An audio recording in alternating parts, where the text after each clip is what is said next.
ಪ್ರತಿಷ್ಠಿತ ಕಂಪನಿಗಳ ವಿರುದ್ಧ ಸಾಮಾನ್ಯರು ಗ್ರಾಹಕರು ಕೇಸ್ ದಾಖಲಿಸಿ ಗೆಲ್ಲೋದಕ್ಕೆ ಸಾಧ್ಯವಿದೆಯೇ?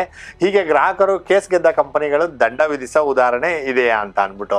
ಸರ್, ಒಂದಲ್ಲ ಎರಡಲ್ಲ 28 ಉದಾಹರಣೆಗಳಿದಾವೆ. 28 ಕಂಪ್ನಿಗಳು ನಮ್ಮ ಕನ್ಸ್ಯೂಮರ್ ಕಮಿಷನ್ಲೇನೆ ಕೇಸಸ್ ಪೆಂಡಿಂಗ್ ಇರೋಂಥದ್ದು. ಹೆಂಗೆ ಈ ಕನ್ಸ್ಯೂಮರ್ ಕೋರ್ಟ್ಗಳು ವರ್ಕ್ ಮಾಡ್ತಾವಂತ ಅಂದರೆ ಸರ್, ಫಸ್ಟ್ ಇನಿಷಿಯಲ್ ಸ್ಟೇಜಲ್ಲಿ ಸರ್ ಡಿಸ್ಟಿಕ್ ಕನ್ಸ್ಯೂಮರ್ ಕಮಿಷನ್ಗಳು, ಎರಡನೇ ಸ್ಟೇಜಲ್ಲಿ ಇದರ ಅಪಿಲೆಂಟ್ ಅಥಾರಿಟಿ ಬೆಂಗಳೂರು ರಾಜ್ಯ ಲೆವೆಲ್ಗಳಲ್ಲಿ ಸ್ಟೇಟ್ ಕನ್ಸ್ಯೂಮರ್ ಕಮಿಷನ್ಗಳು, ಮತ್ತು ನ್ಯಾಷನಲ್ ಲೆವೆಲಲ್ಲಿ ನಿಮಗೆ national consumer commission ಇರೋಂಥದ್ದು.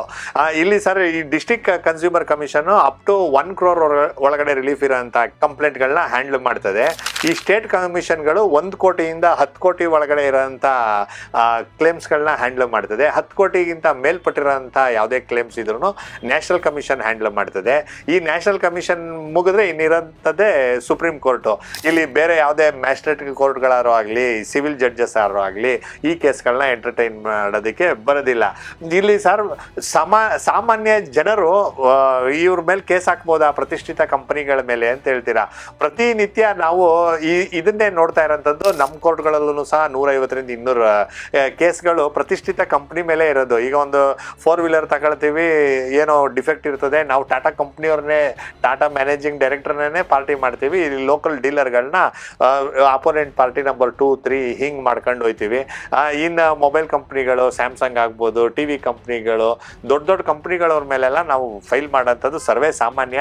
All are equal before law. ಇದರಲ್ಲಿ ಪ್ರತಿಷ್ಠಿತ ಕಂಪ್ನಿ ಅಂತೇನು ಅವ್ರಿಗೇನು ರಿಲ್ಯಾಕ್ಸೇಷನ್ ಇರಲ್ಲ.